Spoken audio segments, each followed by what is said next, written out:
Hello and welcome. Thank you for joining the Mid-Breton Sediment Diversion Public Scoping Meeting number 3, and thank you for your interest in the project. I am Stacy Mueller from GHD, and I'll be hosting today's event.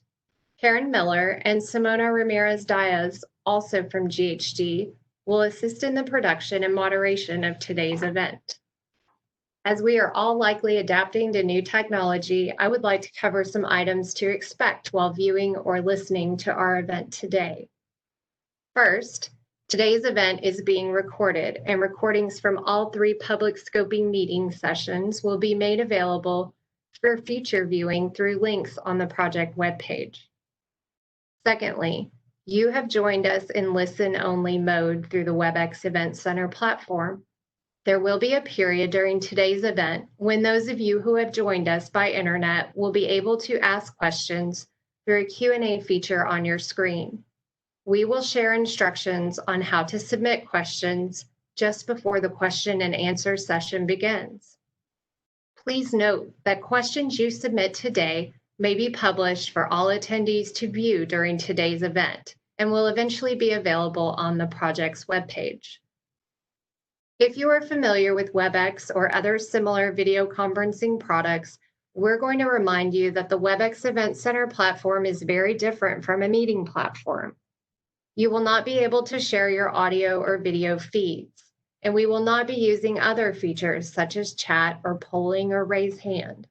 Again, we are only going to be using the Q&A feature.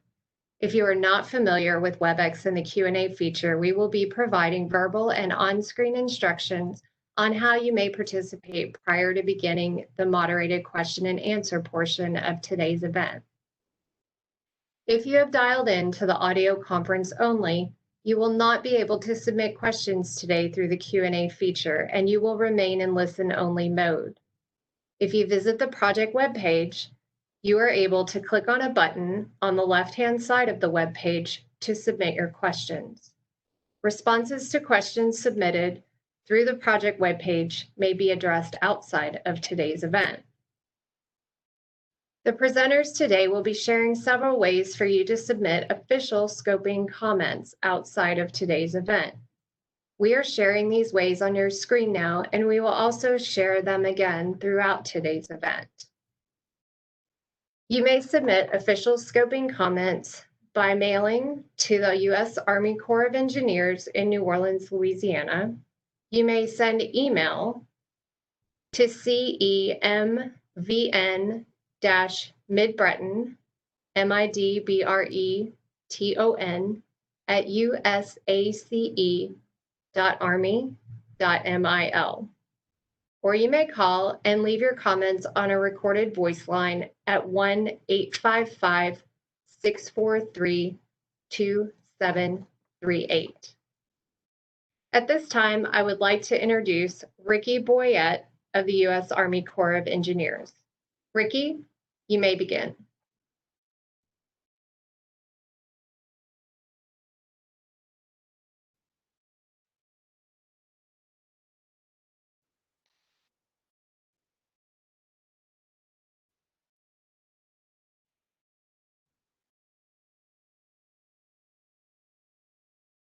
Louisiana has applied.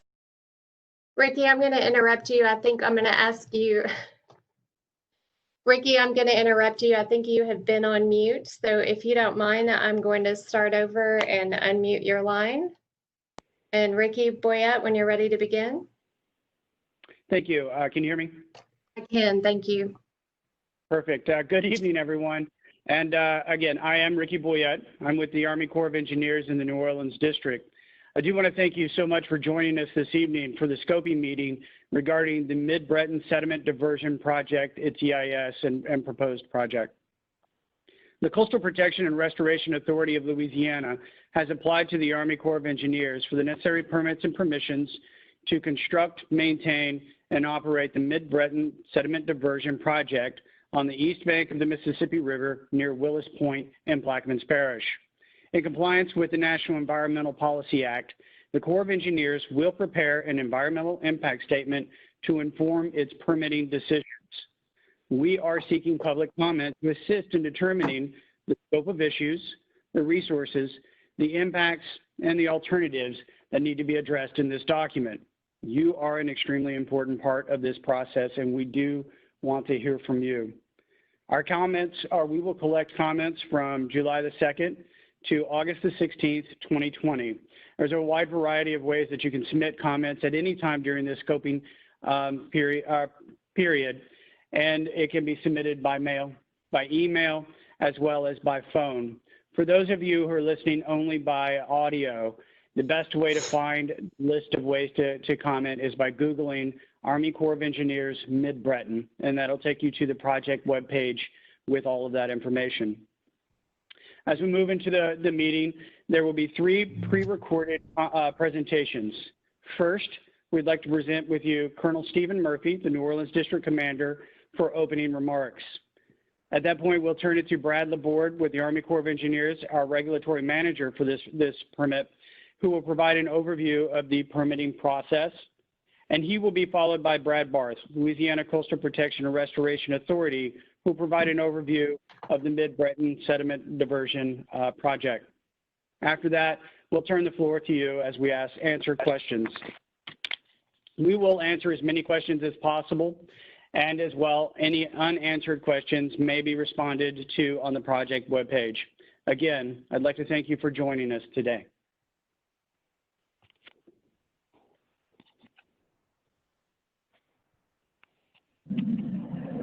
Hello, I'm Colonel Stephen Murphy. I'm the commander of the U.S. Army Corps of Engineers in the New Orleans District, and I wanted to thank you for participating today in this first in a series of virtual meetings regarding the Mid-Breton Sediment Diversion Environmental Impact Statement. Today, your participation is invaluable to us because your participation and the questions you provide us will help us come to the best decision possible. That us is the permit applicant, the Coastal Protection and Restoration Authority, and the Corps of Engineers. And today we hope to provide you insight into the process and the authorities that govern this process, and really to address your questions and hear your feedback.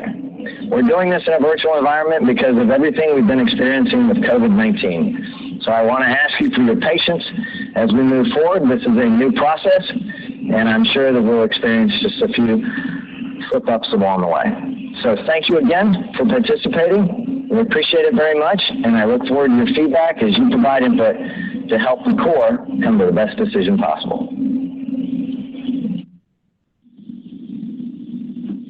Hello, and welcome to the virtual scoping meetings for the proposed Mid-Breton Sediment Diversion Project. My name is Brad Laborde. I am the Corps Regulatory Project Manager for the Mid-Breton Sediment Diversion Project Review and Environmental Impact Statement, or EIS. This presentation is available to you on the Corps Mid-Breton webpage. It will also be part of our live events. However you choose to participate, myself and the Corps Mid-Breton Review Team thank you for sacrificing some of your time to actively participate and provide input on the proposed project. Ideally, the Corps would host these meetings in person. However, due to challenges with the ongoing public health crisis, we cannot do that at this time. The goals of this presentation and the scoping meetings are to, 1, provide you with brief details on CPRA's, or the Coastal Protection and Restoration Authority of Louisiana's proposed Mid-Breton Sediment Diversion Project. Following my presentation, Brad Barth of CPRA will provide more details on their proposed project and CPRA's overall mission. 2, explain the Corps review process, including our NEPA or National Environmental Policy Act review. 3, and most importantly, provide you with a platform to answer any questions you may have so you can adequately prepare your scoping comments. This presentation, along with additional visual aids and a project fact sheet, are available on the Corps of Engineers New Orleans District Mid-Breton webpage. If interested, please review this information and, if you can, participate in one of our live events scheduled for July 14th, 15th, and 16th.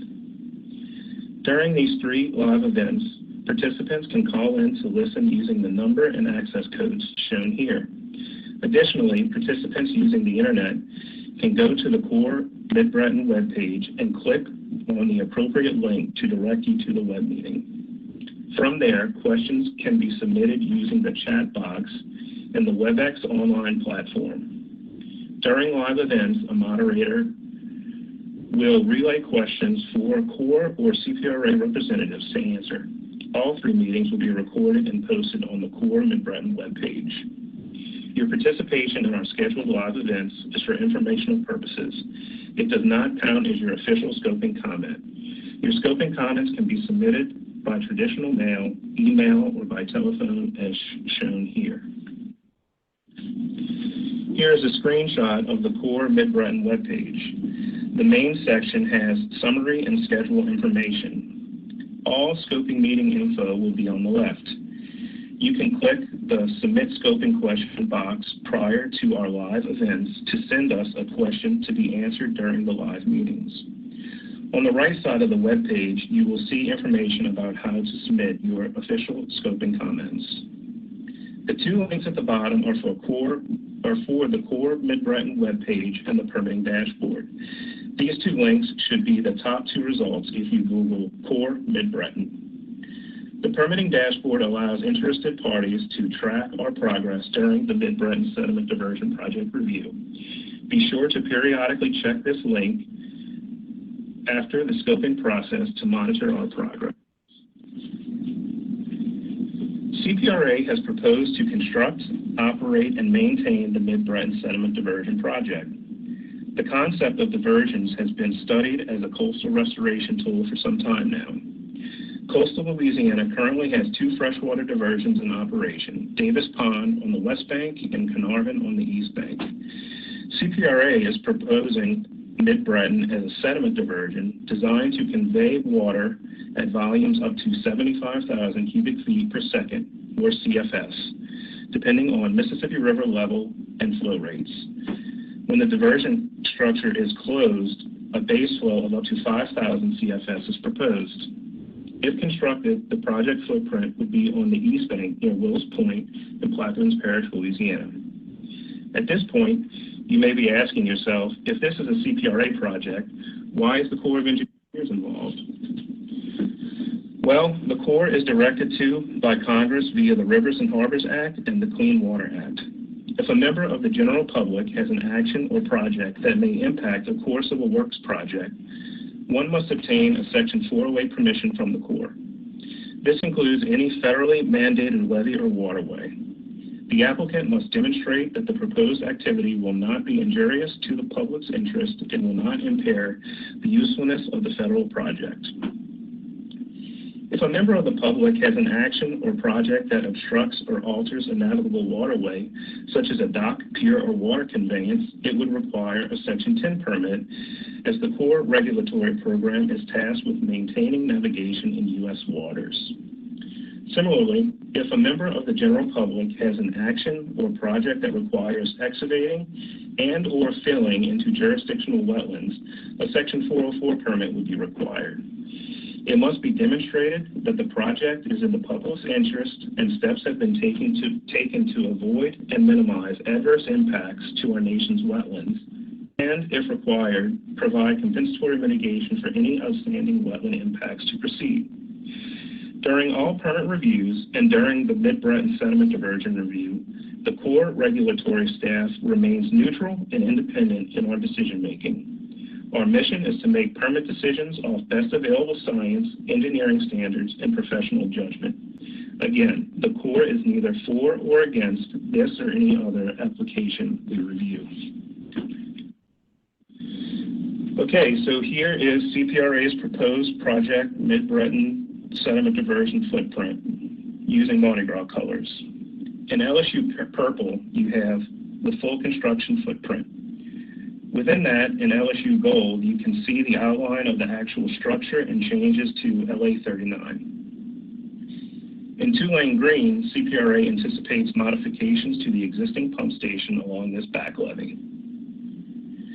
If you think back to the previous slide, CPRA hit the permitting trifecta requiring a Section 10 404 permit and a Section 408 permission.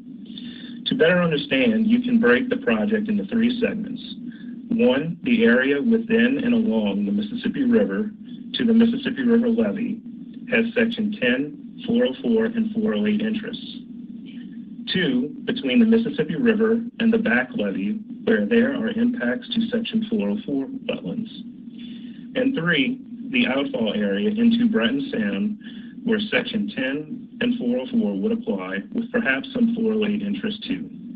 Here, a conveyance structure extends through wetlands to Oak River.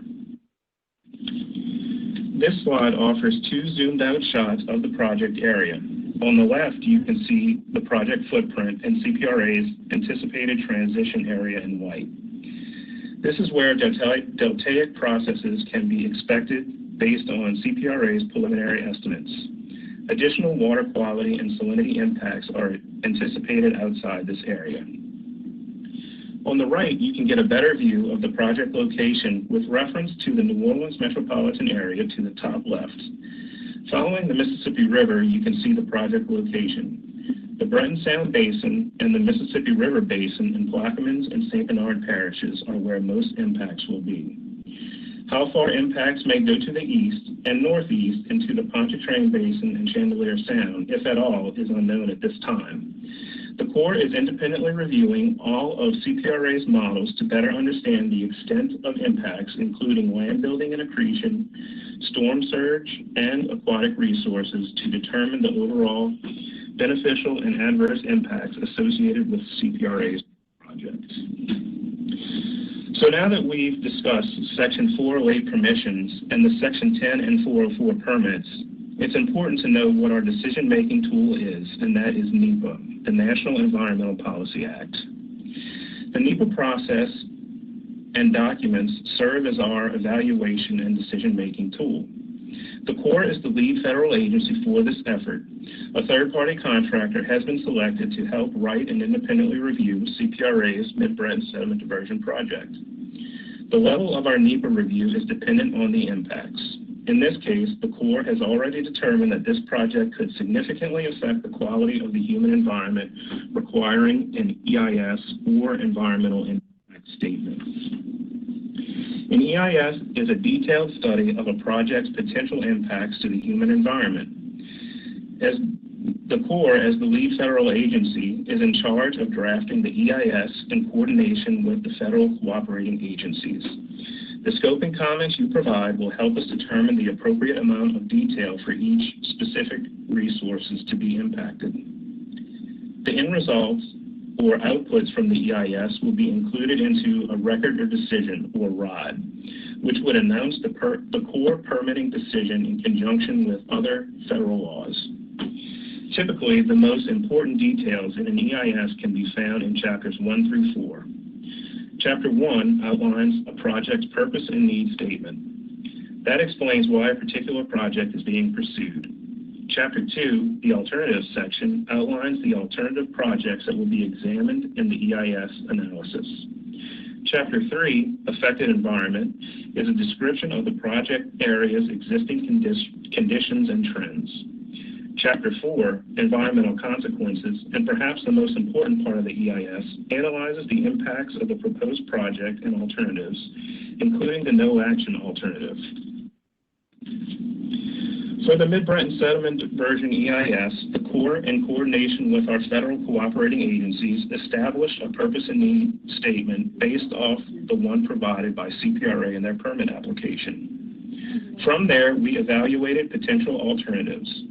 CPRA has provided an alternatives analysis for Corps review. The Corps, in coordination with the federal cooperating agencies, did an independent review of alternatives from prior studies, the CPRA submittal, and evaluated other potential coastal restoration tools. Our alternatives analysis is not complete. It is not complete until we also evaluate alternatives provided during this scoping process. Reasonable alternatives received during scoping will be given the same considerations established during our preliminary review. After preliminary review, the list of alternatives to be evaluated in the EIS are sediment diversions with maximum flows of 35,000 CFS, 75,000 CFS, the applicant's preferred alternative, and 115,000 CFS. Two alternative base flows are also being evaluated. a 2,500 CFS and 5,000 CFS base flow scenario. To wrap up, the scoping process is the public's opportunity to tell the Corps what you want to see addressed in the EIS. You play a central role in the regulatory process. Particularly, if you've listened to my presentation this long, please submit your comments by email or traditional mail. You can also submit a verbal comment at 1-855-MID-BRET. The number allows 4 minutes for your comment. Verbal comments will be transcribed and included into the permit record. Verbal comments can be provided in multiple different languages and later translated. Also, if you're viewing this before our live events, please participate in one if you can. We will be addressing your questions during these times. Public involvement does not end with scoping. While preliminary work on the EIS has begun, we are early in the EIS process, which starts with public scoping. Once scoping is complete, CPRA will provide all project modeling material in a series of technical reports.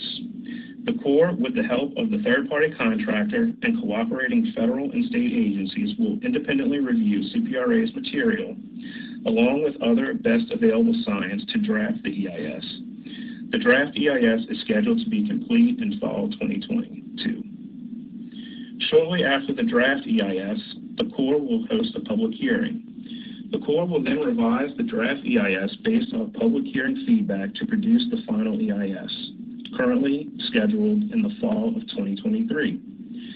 Then the final EIS will go for public review before the all-important permit and record of decision, currently scheduled for January 2024. The permit decision can be a denial, proffering a least damaging alternative examined in the EIS, or approval of CPRA's preferred alternative. Lastly, I want to leave you with a list of potential issues that we will address along with your concerns. This list is part of the visual aids we have available to you on the Corps Mid-Breton webpage. When providing your scoping comment, please consider the following questions. What important issues, resources, and impacts should be considered in the EIS? What alternatives or modifications to the existing proposal should be considered in the EIS? And if there are other problems or opportunities the Corps should be aware of. This concludes my presentation. Thank you for your participation and be safe during these times. Now I'll hand it over to Brad Barth from CPRA. Thank you.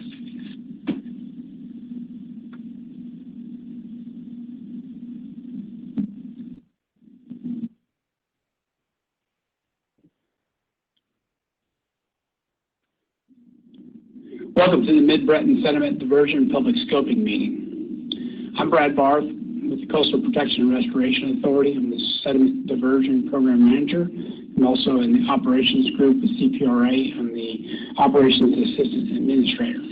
Thank you for coming today. Real quick, we'll go over an introduction. We'll talk a little bit about our coast, our land loss.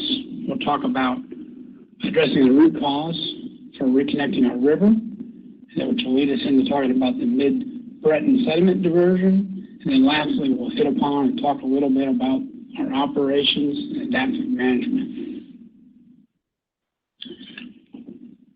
So who is CPRA? Post-2005, Hurricane Katrina, the legislator looked at how the state was implementing coastal restoration and coastal protection, and combined us into one group or one agency to do an integrated approach to handling restoration and protection efforts, leading to the creation of Coastal Protection and Restoration Authority. So you may be familiar with this map, may have seen it before. Since 1932, it's over 80 years of actual data that we've observed from USGS of land loss, over 2,000 square miles.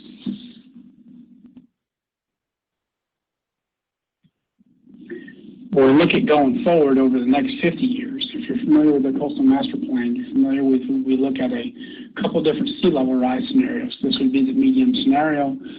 Potentially, we're on order of 4,200 square miles that we have the potential to lose over the next 50 years should we do nothing. So what's at stake here? When we look at coastal Louisiana, what's at stake is our flood protection, our natural processes of the lower coast of Louisiana, our coastal habitats, our cultural heritage, and our working coast are at stake. Our coastal master plan is required by the legislator every 6 years. It's a $50 billion plan. It's equally split between restoration and protection or risk reduction, $25 billion to each. It is required for us to look at this every 6 years. And really what this is, it's really how we rank and select projects for implementation every 6 years. It gives us the ability to put the best projects on the landscape, considering the information, science, and analysis available to rank projects. That's really what it is. We don't have $50 billion, but this gives us a pool of projects to select from to put the best projects on the ground with changing environmental conditions. Our root cause. Early 1900s, we were really in the process of completing the lower Mississippi River protection system. Great feat in terms of protecting our nation, our citizens, and our navigation interests in terms of economics of the entire United States.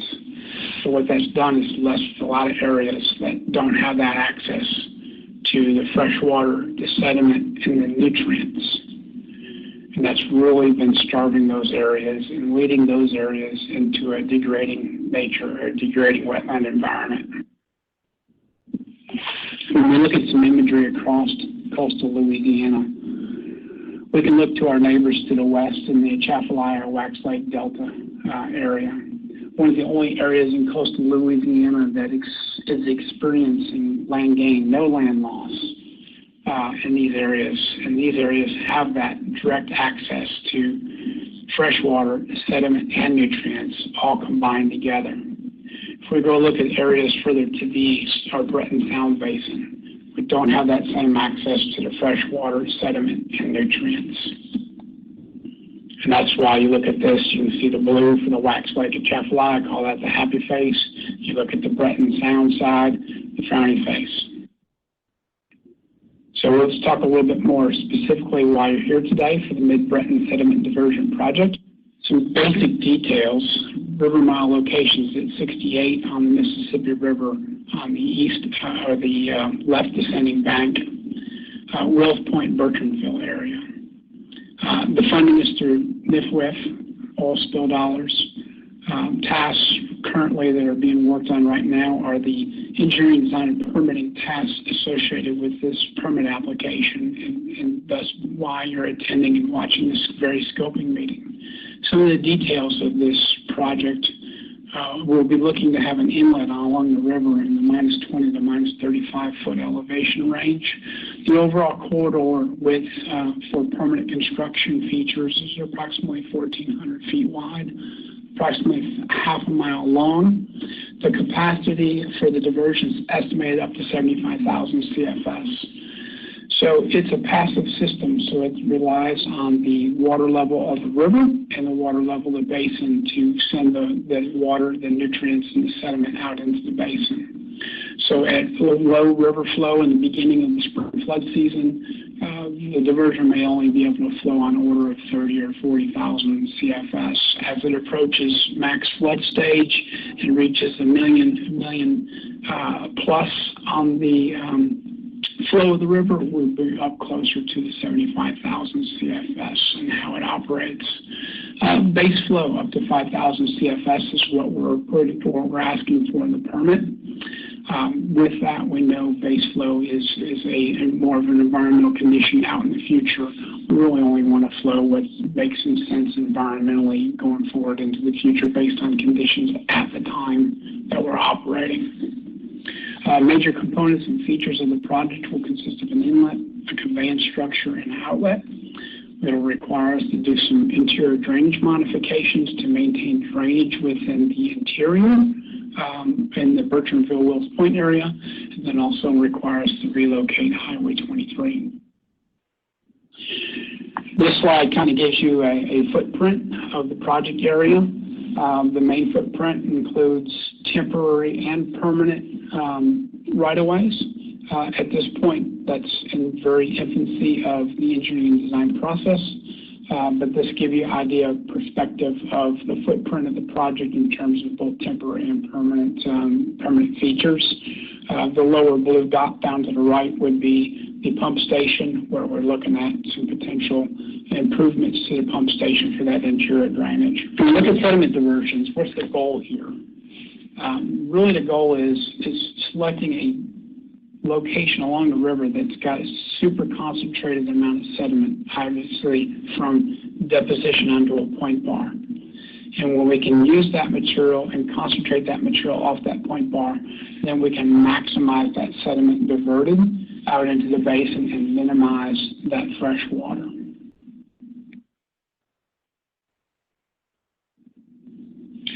Looking at over project operations, this is a 3D rendition. Obviously the project is on the east bank or the left descending bank. You can see here the flow through the intake into the gated structure and then out into the Breton Sound Basin. Looking at plan view, you can see a little bit more detail here with permanent features and then potential temporary areas for construction laydown or staging areas. Again, major features are intake channel, the gate structure, LA39 relocation, the channel conveyance, and then out to the outfall area with a pilot channel out to River Shin or Oak River. Again, another 3D rendition here. Looking at, you can see from kind of the bottom left to the top right, the Mississippi River levee, our inlet channel, the gate structure. So this is a controlled gated facility. So when we're not operating, the gates would obviously be closed. Channel conveyance out to the outfall area and then out into the basin. Kind of looking north-south here, looking at the gate complex and the inlet and conveyance channels with the guide levees.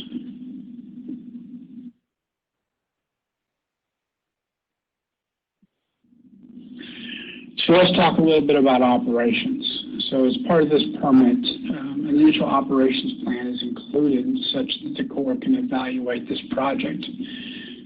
Our trigger for the on-off or the start and stop of the diversion is 450,000 CFS at Belle Chase. That also includes up to 5,000 CFS base flow when we're below that 450,000 CFS. That base flow is for future changing environmental conditions.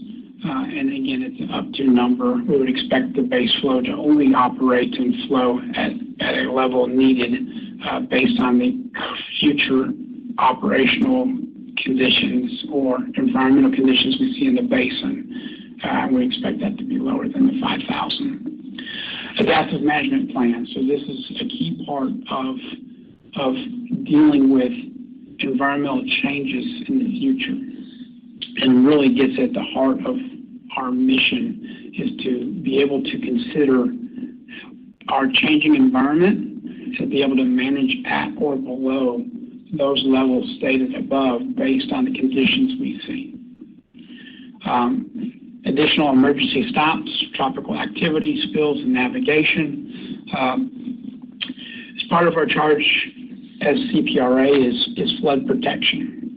We don't want to have conflicting messages there in terms of flood protection. So no desire or intention to have this thing operating during a tropical storm or a hurricane, and thus we'll have a plan in place to close the gates during any kind of hurricane or tropical storm activity.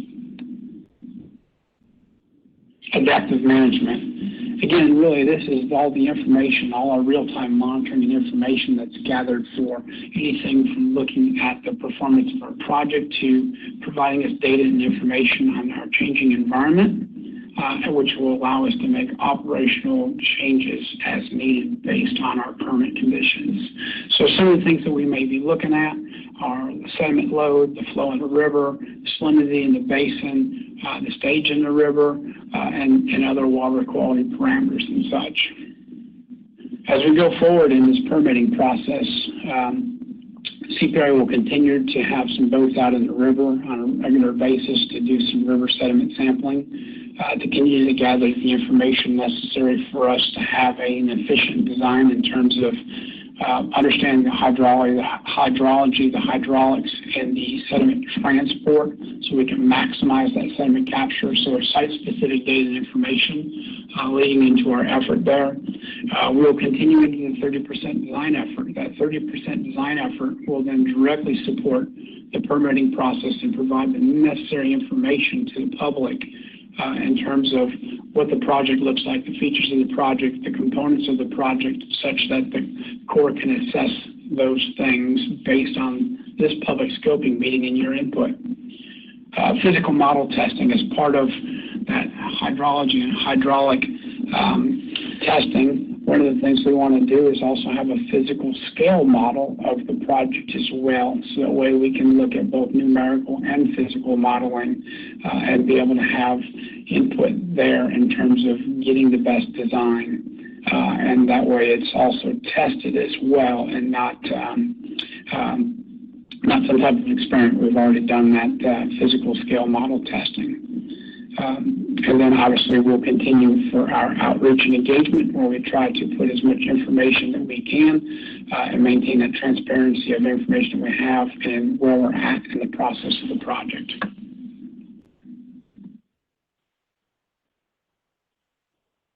And I appreciate your time today. Thank you.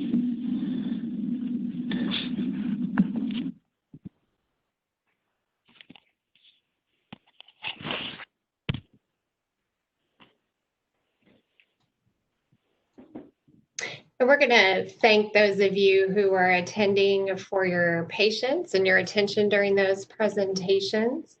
Before we begin our question and answer session, we would like to take a moment to introduce you to the panel. So in just a moment, we'll make sure to share the list of the panel on our screen for you.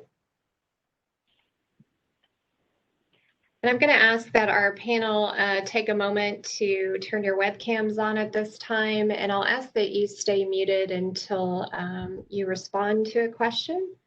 So we're going to see all of them assembling. And thank you, panel, for attending. I know some of you are together, some of you are remote. From the U.S. Army Corps of Engineers, we have Brad Laborde, Landon Parr, Brenda Archer, and Ricky Boyette. And from the State Coastal Protection and Restoration Authority, Brad Barth, Brian Lazina, Liz DeVoli, Heather Larison, and Tim Smith. We will now begin the question and answer session, and we have opened the Q&A feature. You may begin submitting your questions now, and while we wait for questions to come in, we're going to ask Karen Miller, our moderator, to give us instructions on how to use the Q&A feature. Karen, are you ready to begin? Yes, I am. Thanks, Stacy. And good evening, everyone. Can everyone hear me, Stacy? Yes, Karen, we hear you very well. Okay, great. Thank you. So we hope to respond to all questions today. It is important to the Corps and CPRA to help clarify CPRA's proposed project and the Corps' review of that project so that everyone can develop their official scoping comments. Any questions not addressed today may be answered on the project webpage. We have included instructions on the screen for how to participate using the WebEx Q&A feature. So if you'll take a moment to find the Q&A feature by hovering your mouse or tapping in the middle of the screen, you may see a question mark icon, or you may need to find the icon with 3 dots. That's the More Options icon, and that'll bring up the Q&A icon for you. These icons may be located on the right side or in the center of your screen. And if you're on a mobile device, it may be that you need to tap either at the bottom or the top of your screen. Type your question, then select All Panelists, and finally select Send. We'll acknowledge receipt of questions with a general response and publish the questions so that other attendees may view them during this live event. Please use appropriate language. We will monitor messages as well as give warnings for those that do not comply with this request. Repeat use of inappropriate language will be cause for removal from today's event. As a reminder, and for those who have joined late, if you have dialed into the audio conference only, you will not be able to submit questions today and will remain in listen-only mode. We will encourage you to submit official scoping comments through the channels that were mentioned during the previous presentations and that we will share again near the end of today's events. So actually, Stacy, we have some questions coming in already. So if you're ready, Ricky, I'll hand you the first question from Alex Bucklew. How will Mississippi be involved in the EIS? So thanks, Alex. And Mississippi's involvement, I guess, would be up to, I guess, where the analysis takes us. Right now, we anticipate looking at impacts within the Breton Basin. However, like I said, if our investigation of the potential impacts takes us further into the Pontchartrain Basin or the Mississippi Gulf Coast, then we'll certainly look into those impacts. Great, thank you. John Lane asks, can you explain the base flow figure 2,500 CFS or 5,000 CFS?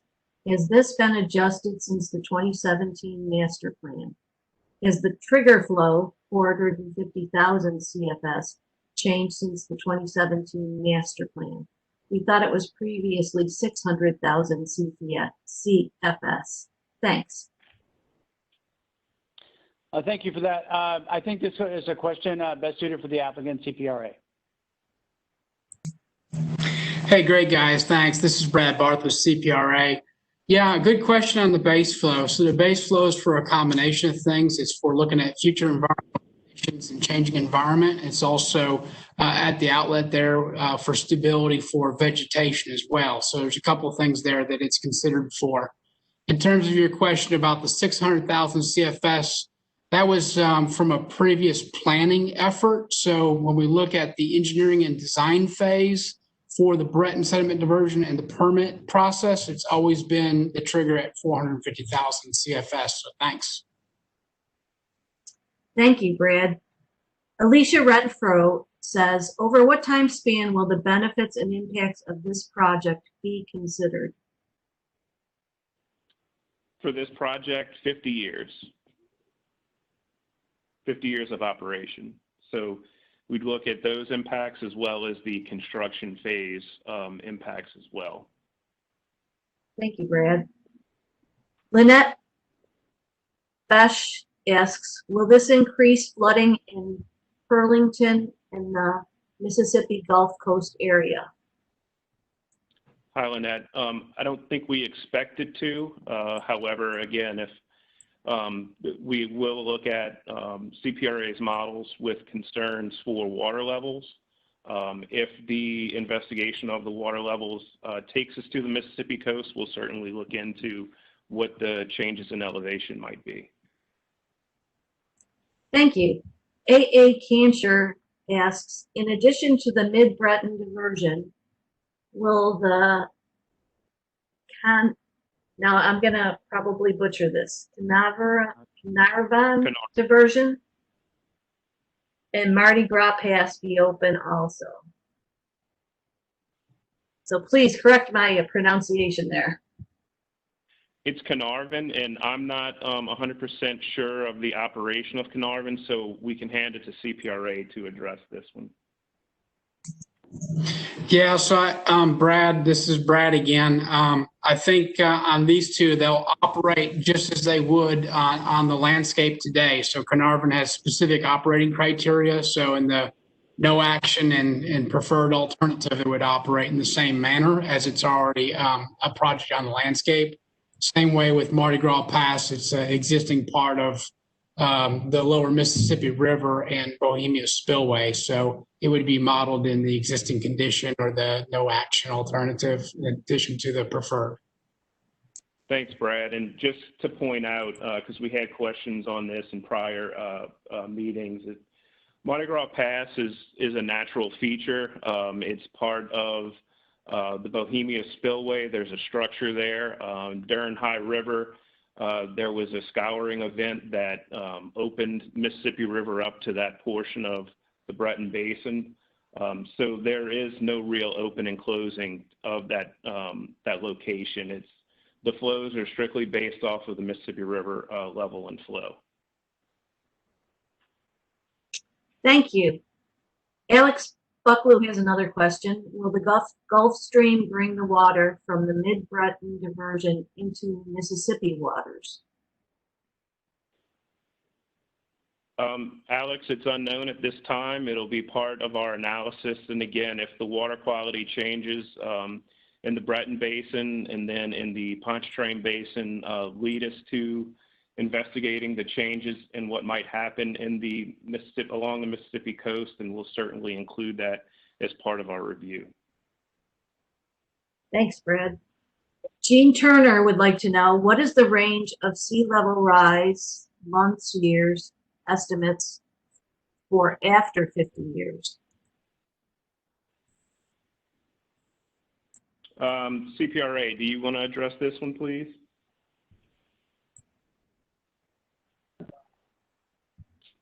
It's millimeters per year. Thanks for the question.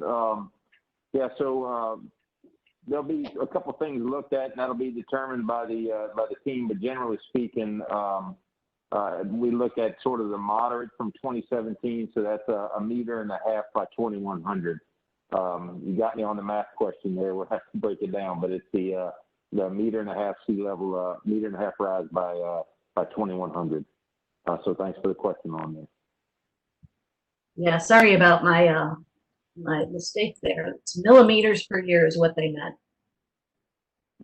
So I don't see any other questions coming in. We might have a little bit of a pause here. Nope. Jean Turner asks, what is the timeline of loss and gain 10 year of net land loss for the diversion? Thanks, Dr. Turner. I believe that CPRA has just begun their DELF modeling. So for us to give you a firm answer on that, we would have to analyze that further once the DELF modeling outputs are available.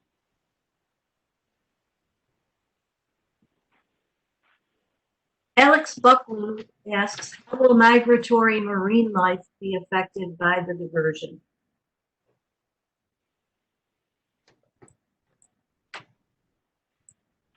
Well, so there's a number of factors that may impact marine life, and that would be something that we would look at. I know a big issue would be salinity, and as part of our review, we would look into those salinity changes. As we mentioned in our presentation, the Corps is working with a third-party contractor who has a team of subject matter experts to review all of CPRA's material, as well as the best available science that's currently out there to make part of this review. So salinity and any changes in the basin as a result of the project alternatives, as well as the no action will be reviewed and analyzed for their respective impact. Thank you. And it seems like we have a little pause in questions here, but we can wait and take a little time to see if people have some more questions. We have probably a few comments, and we want to remind you that those comments will be made an official part of this meeting, along with the questions. Stacy, I'll pass it back to you. Thank you, Karen. Just a reminder that the question and answer session today is to help our attendees to get some responses from both CPRA and the Corps on the proposed project and help you develop your official scoping comments. Any questions that we don't address today may be answered on the project webpage, but we are hoping to answer all questions today. And I will let CPRA as well as the Corps know that we have 30 people who are in attendance for today's event. So we appreciate everybody hanging on with us and submitting those questions. There is plenty of time to do so. We have plenty of time left into the event. So just a reminder, as you develop your official scoping comments, we're showing on the screen those ways to submit your official scoping comments by traditional mail or by sending email to CEMVN-Mid-Breton, MIDBRETON @usace.army.mil, or you may call and leave your comments on a recorded voice line at 1-855-643-2738. And just a reminder, those of you who have joined us in the audio conference only, do not have access to our Q&A feature today, but you are welcome to find the recordings of this session, previous sessions, all of the slides, all of the presentations, when you are able to access the internet through the course project page. So Karen, do you see any new questions coming in? No, I don't. Okay. And we'll continue to pause for just a moment and allow people to find the Q&A feature on their screen. We'll be showing those Q&A instructions on the slide. You'll be looking for that question icon, or those of you on a mobile phone, you may see the more options icon, the 3 dots in the middle of your screen, and then you can find the Q&A selection. When you type your question, we're going to ask that you select all panelists, and then you can select send.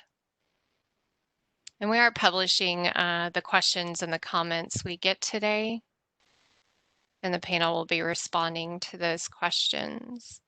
I'll take just a moment. I believe the Corps has had email questions come in, so we'll use this break to wait for live questions to come in. A couple of questions have come through on email from Mark Winter, and Mark asks, is there anything that you are doing from the Breton diversion that might complicate a future project? He anticipates a future diversion might be redirected, may be directed to rebuild Barataria Basin. So Ricky or Brad, would you like to comment? Is there anything you are doing from the Breton diversion that might complicate a future project?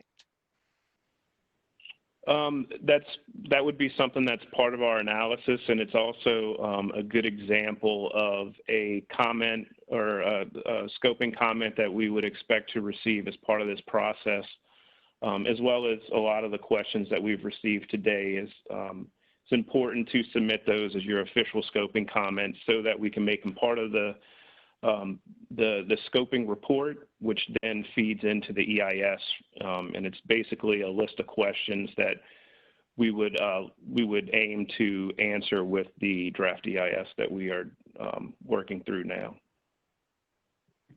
Thank you.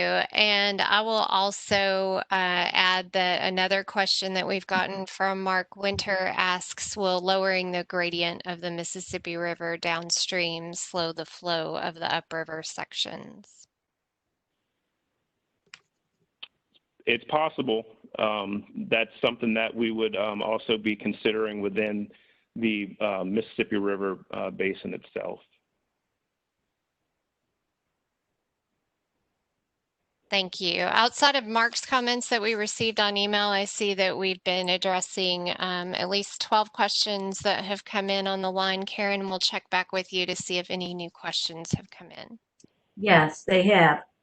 So Jean Turner asks, is the CPRA model calibrated with the results from existing diversion into shallow water organic wetlands, like in the path of the Mid-Breton diversion?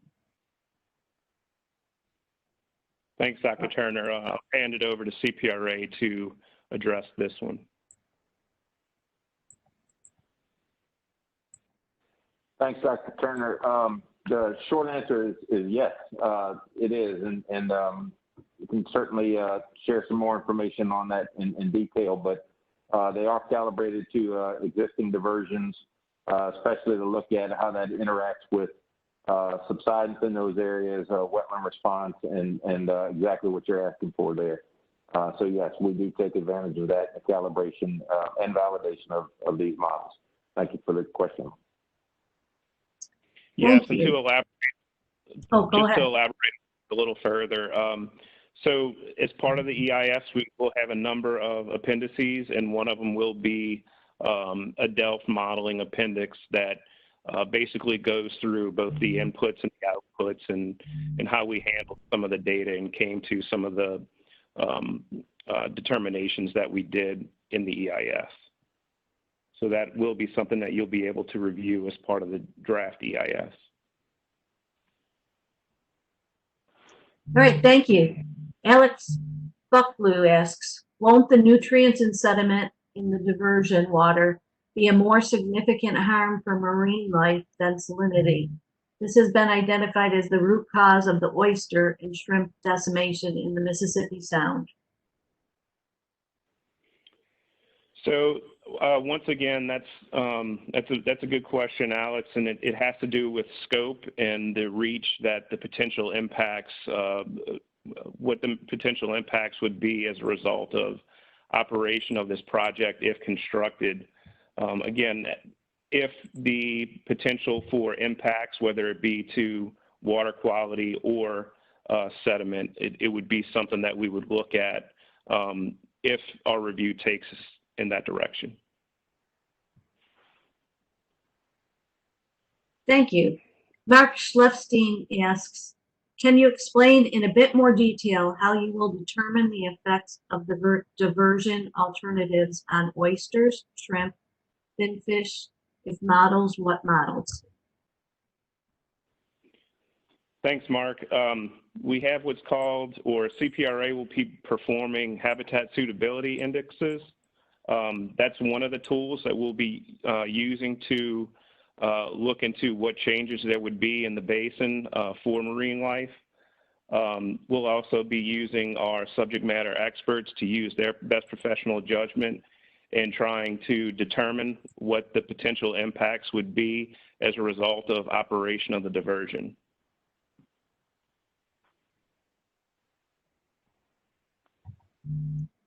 Okay, and I think we have another little pause in questions, so we'll take a pause and wait for people to ask more.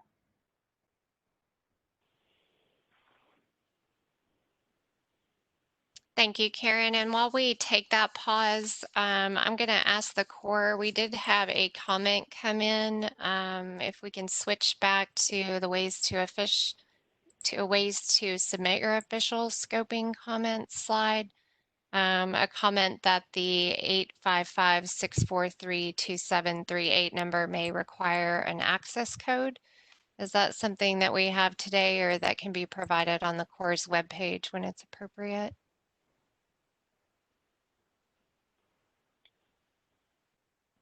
Yes, we will post any access codes or any information that we need to ensure that we can get the comments to our webpage.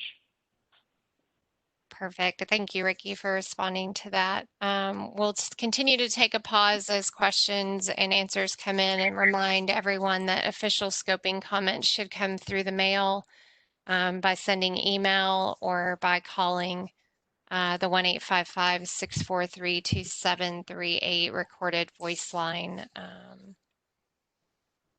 with the access code that will be provided. And a reminder that the purpose of today's event is for you to have your questions answered and that the panel from both the Army Corps of Engineers and CPRA can provide those responses on the proposed project and the Corps' review of the project so that you can develop your official scoping comments. Again, we have plenty of time to address your questions. We still have 30 minutes left in today's event. And we are still holding steady now at about 29 attendees. So we will stay on the line and keep our Q&A feature open until our event time expires. And we'll go back to the instructions on the screen for how to participate using the Q&A feature.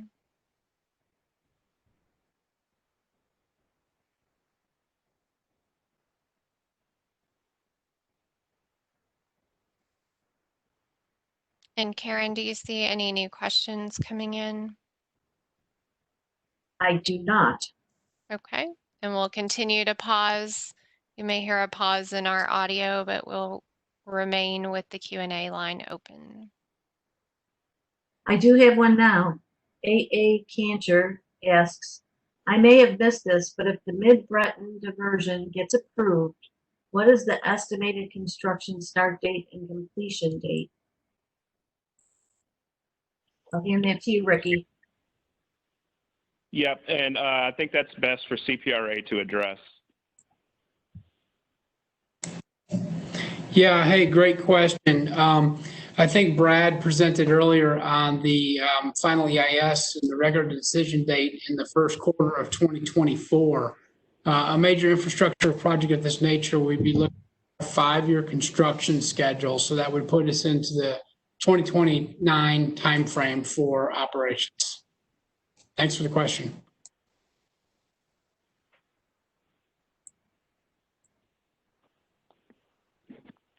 Thank you.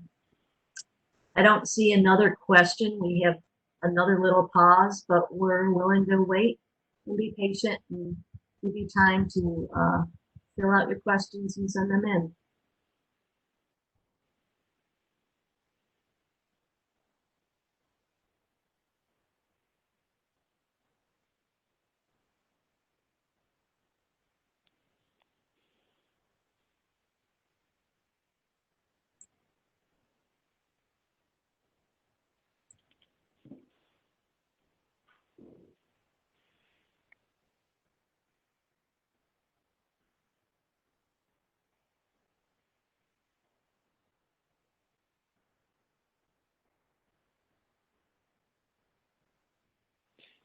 So we're here for the duration, so don't be shy. There's no getting out of this early for us. So please, if you have any questions, go ahead and submit them through the Q&A feature.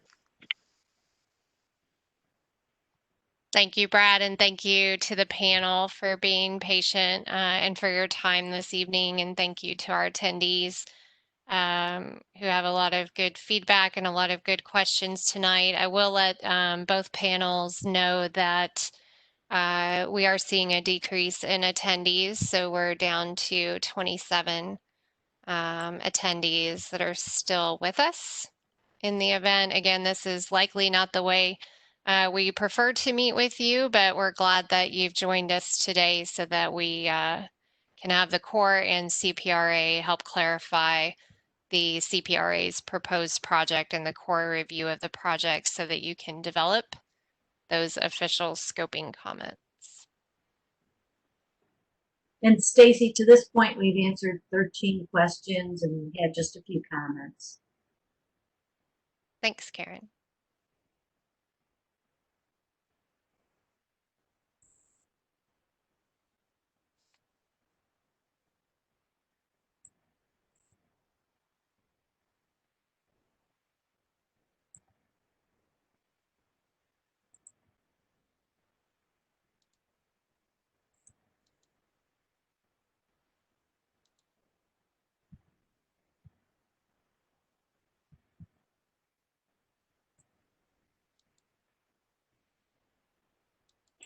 Hi, everybody. While we're waiting, and hopefully more questions do come in, I do want to take this opportunity to just kind of reiterate that the part of the scoping process and the EIS is to get your input, because that's going to help us formulate that scoping, the scope of the EIS. It's going to understand what resources and what elements we need to know as we begin this process of looking and creating the EIS.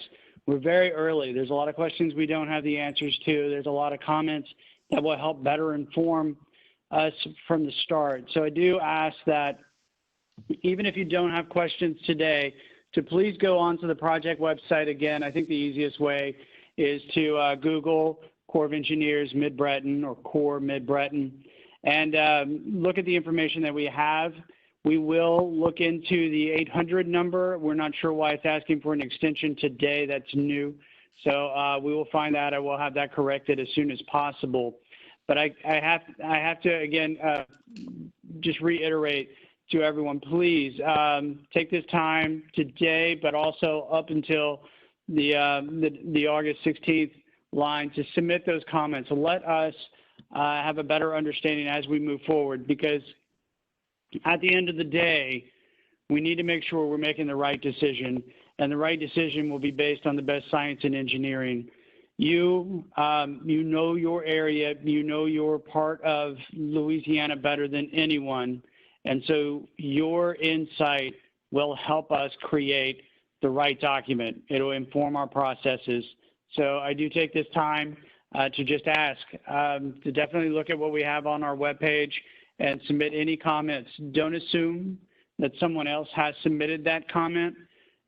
We'd rather have more or multiple versions of the same comment than have missed a comment that can help us create the best document. So I do thank you, and I will check again to see if there are any questions or any information that's come in.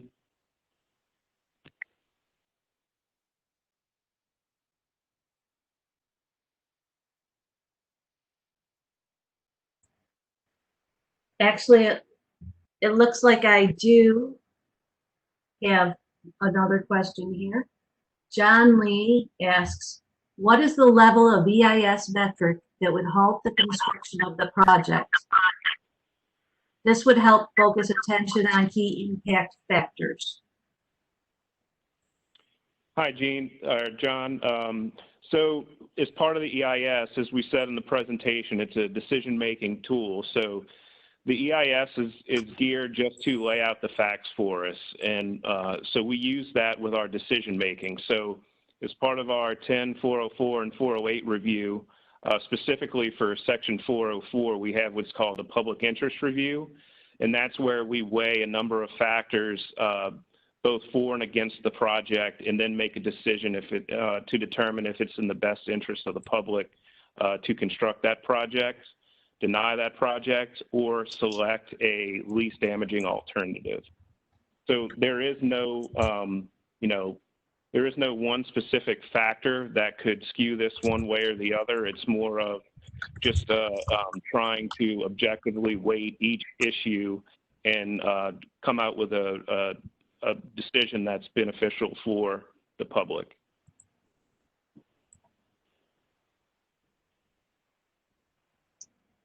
Thank you, Ricky. It looks like we got another little pause here, but we're willing to wait. And just remind you to, hover your mouse over the middle of your screen, find that Q&A feature, and send us your questions. No need to be shy. And, no questions are too big or too small.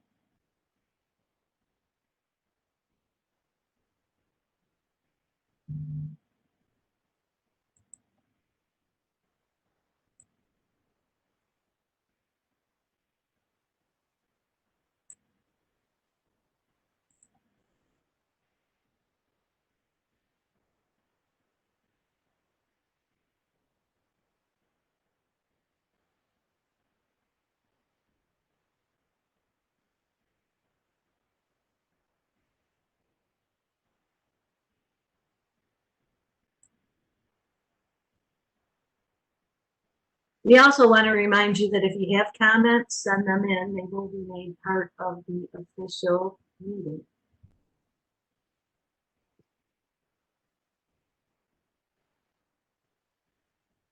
Thanks, Karen. And I will let our panel know that we'll continue to take questions for at least 20 more minutes before beginning our closing remarks. And we do have 23 attendees that are still on the line. It looks like we've gotten through 14 of their questions, and we've published some additional comments.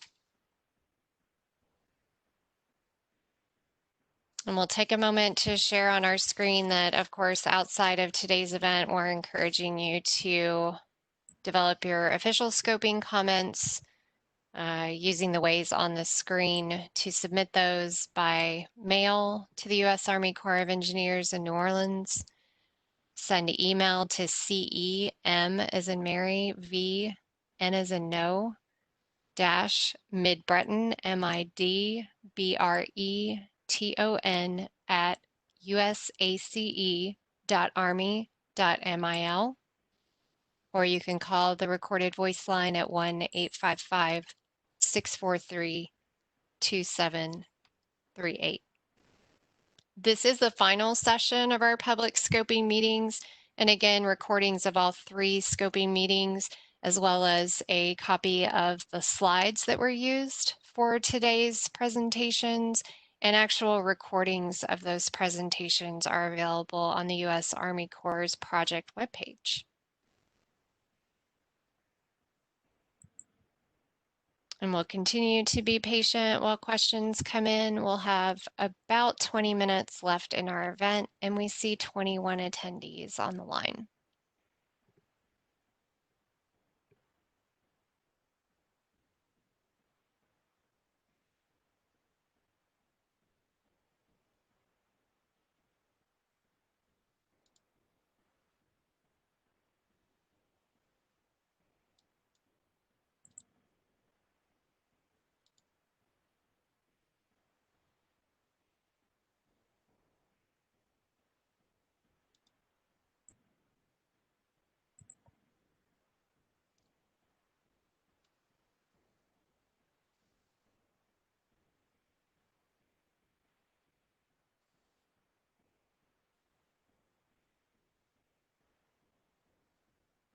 And just in case you've joined the audio conference only, letting you know that we are again taking a pause for just a moment to allow questions to come in. We appreciate your patience.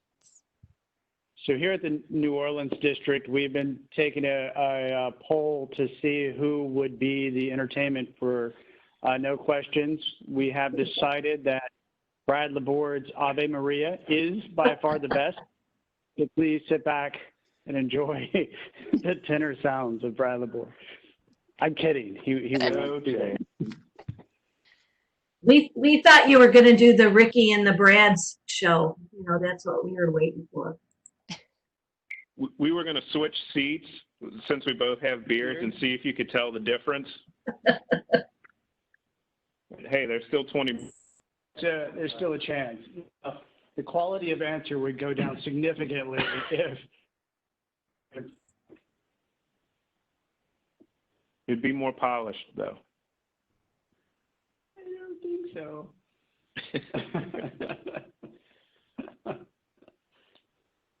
Okay, we'll ask everyone to hang in there with us. There's still plenty of time to get those questions in. And of course, as we mentioned, we'll not be ending early. We'll be sticking around. So if you have a few questions or comments on your mind, send those in and we'll get those published and the questions can be elevated to the panel. I have 13 after the hour and 20 attendees on the line. Again, it looks like we have responded to at least 15 questions, with just 3 additional comments that have come in that have been published as well. Not yet, Stacy. This question number 15 just came in from Jean Turner. Thank you, Jean. Will there be a plan in the EIS in case the diversion is stopped in the event that it is not successful? Thanks, Dr. Turner. Part of CPRA's submittal package will be an adaptive management plan. So we will have that to review and provide as part of the DEIS. And I'd like for questions similar to this to be part of the scoping meeting record so that we can further engage with CPRA on developing what may happen with different potential outcomes and how they would react to such a thing in the basin.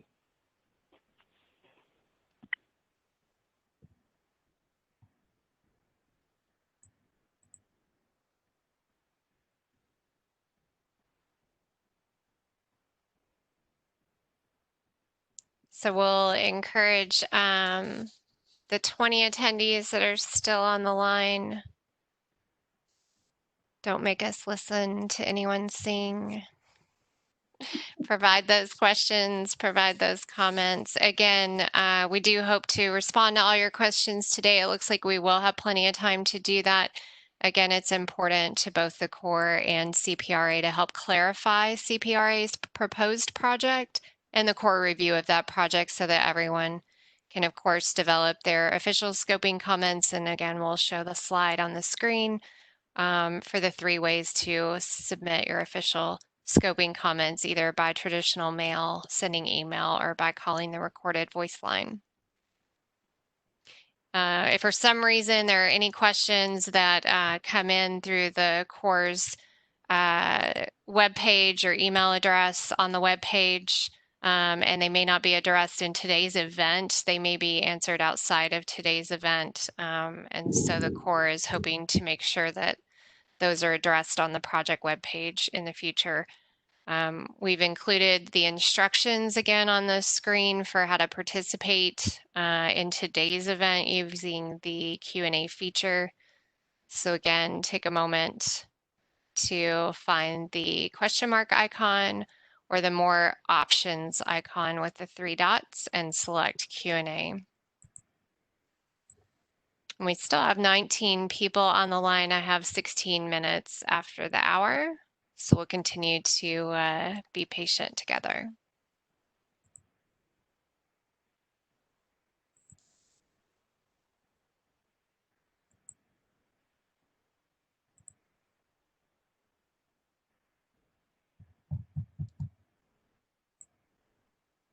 Okay, I do have another question coming in, Ricky.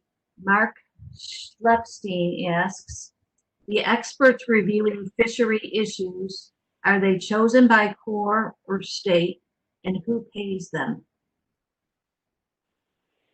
Thanks, Mark. So the state pays them under the third-party contract agreement that we have with them.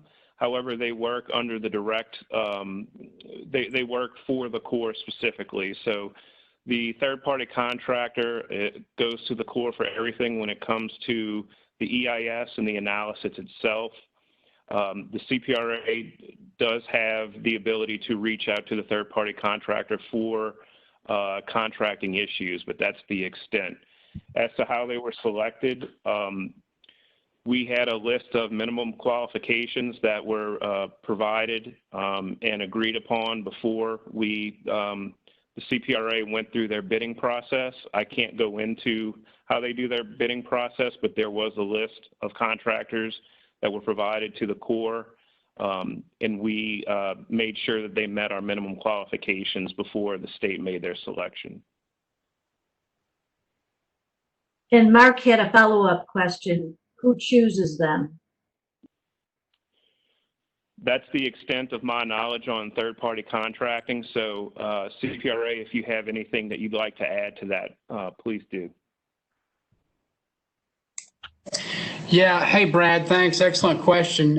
One point to point out as well on the outside cooperating agencies from our federal family. So NOAA and U.S. Fish will also serve as fishery experts in terms of their roles and relationships in reviewing as a cooperating agency. So that's another check there on the federal family side of the shop.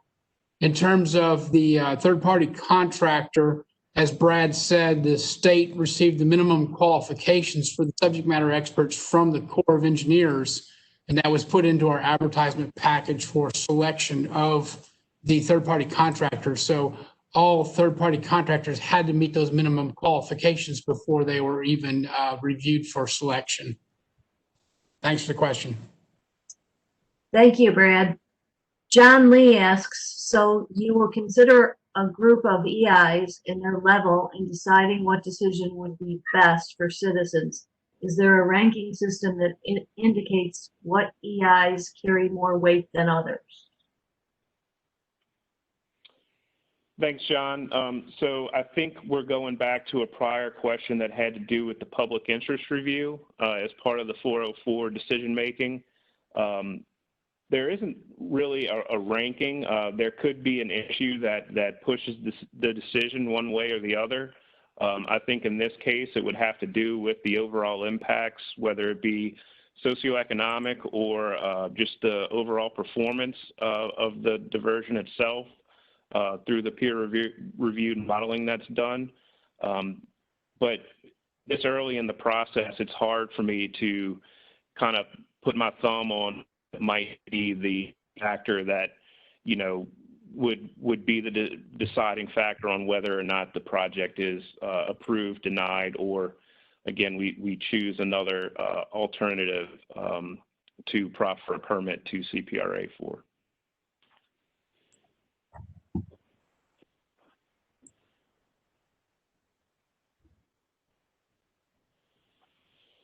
And it looks like we have another pause in the questions. Thanks, Karen. And I'll take this time to let the panel know we still have 18 attendees and we have 10 minutes left on the clock for today's event. A reminder that this is today's event is the final session of the 3 that were provided this week to help respond to your questions so that you may develop your official scoping comments.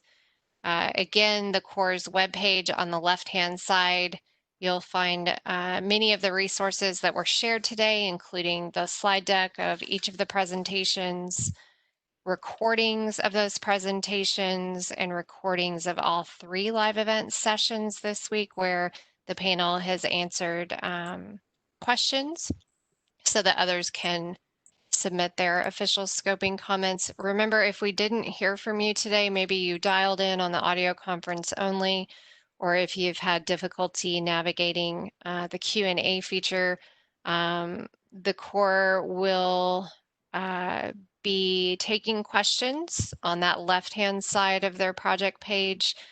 You can still submit your scoping questions on the left-hand side of the page, and then again, the right-hand side of the Corps project page is reserved for submitting official scoping comments.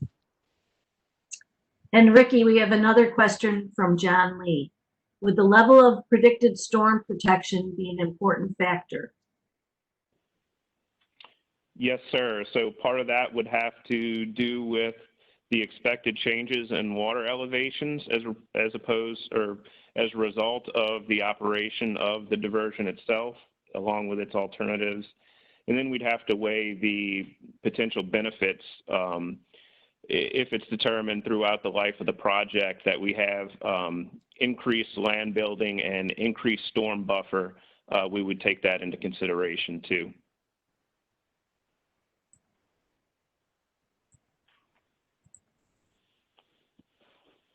Thank you. And again, we're paused for a little bit here, but feel free to send in your questions. Looks like I have another one coming in from Glenn Koch. Since diversion water flow does not exceed existing marsh elevation, except short-term weather events such as storm surges, how can diversions rebuild existing marsh, much less build new marsh, when sediment is deposited in existing waterways, not over marsh?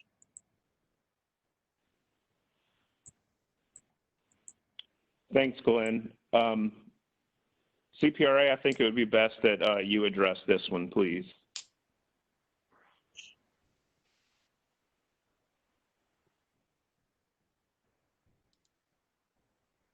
Hi, Glenn. Thanks for the question on there. Sorry, double muted. Appreciate that. Actually, with diversion operations and the way the diversions are designed on there, the water actually will be above the elevation of what you would normally have for existing marsh.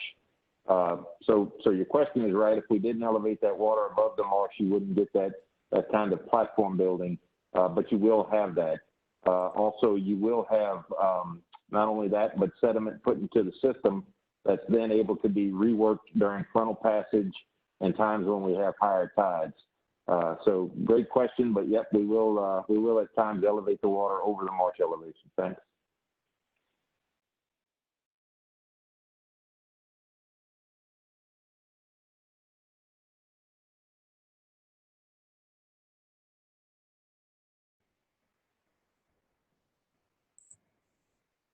And again, we have another pause. At this point, we've answered about 20 questions and had just a few comments.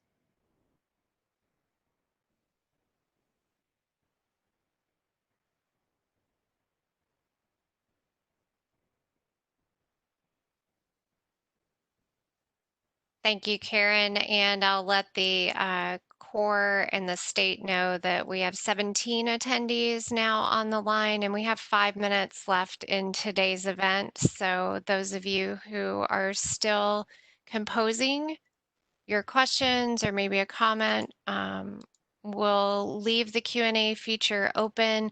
We will start making some closing comments in a few moments, but the Q&A feature will remain open through the end of the event today so that we can capture any of the last questions or comments prior to our closing remarks.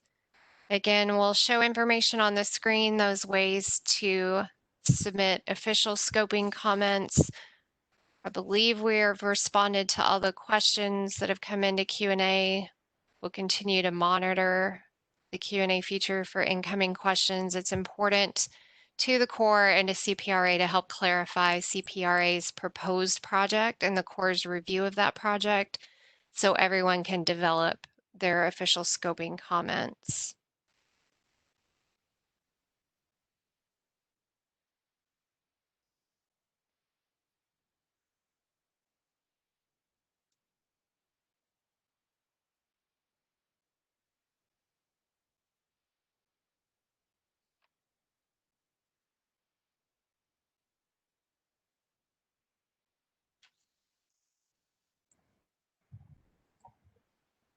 And Ricky, it does look like we have another question that has just come in from Glenn Koch.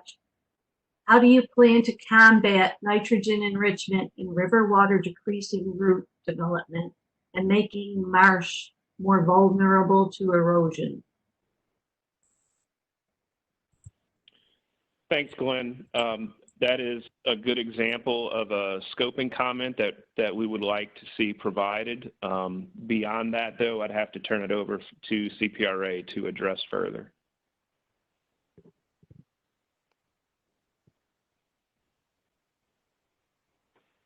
Yep, a couple things. So, one, and I know folks have seen a lot about that. So, a couple things is one is where some plant switching. So, what you'll have is some different species on there. A constant infusion of sediment is another one on it, and the ability to take that up on there. And so, we have the opportunity for these plants to fix that nitrogen a lot on this. It's not a constant supply on there. It's really during some specific times in the growing season. And so really what we're doing is it's a mimic of the natural system on there. So a little different in some other areas on it. So really what we're doing is kind of resetting that system on it. So the way we, and I don't want to say combat nitrogen, but the way we do that is reestablish sort of that natural process that begins with the freshwater introduction to the system and the establishment of sort of that ecosystem there.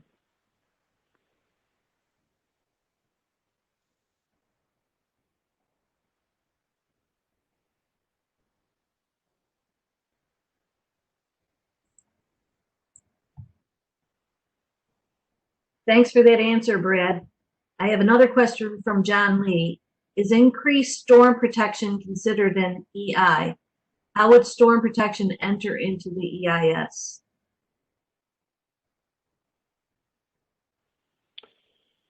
So the potential impacts to the Mississippi River levee and the back levee along this portion, or the extent of the back levee, the impacts will be evaluated.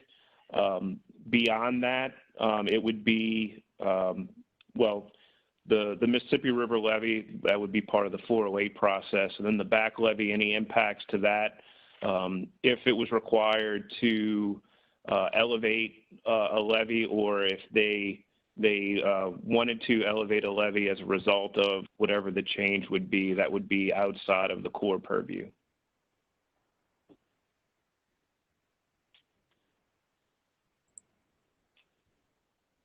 Stacy, I think that's our last question for right now. Thank you, Karen. I agree. We're going to go ahead and close the Q&A and make some closing remarks. We certainly want to thank the panel for your participation, for hanging in there with us this evening as those important questions from the public were answered. And of course, those of you who are still on the line, I think there's 16 of the attendees have still hung in there. We want to thank you for your time and your attention.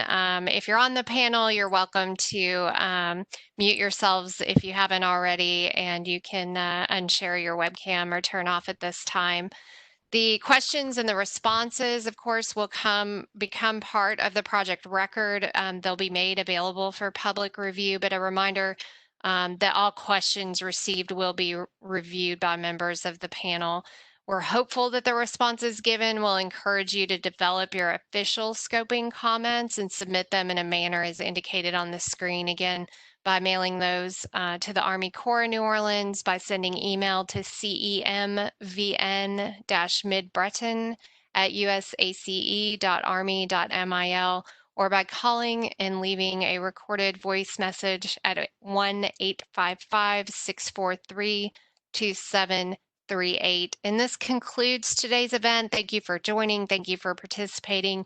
You may exit the event by clicking the red icon with an X and selecting Leave.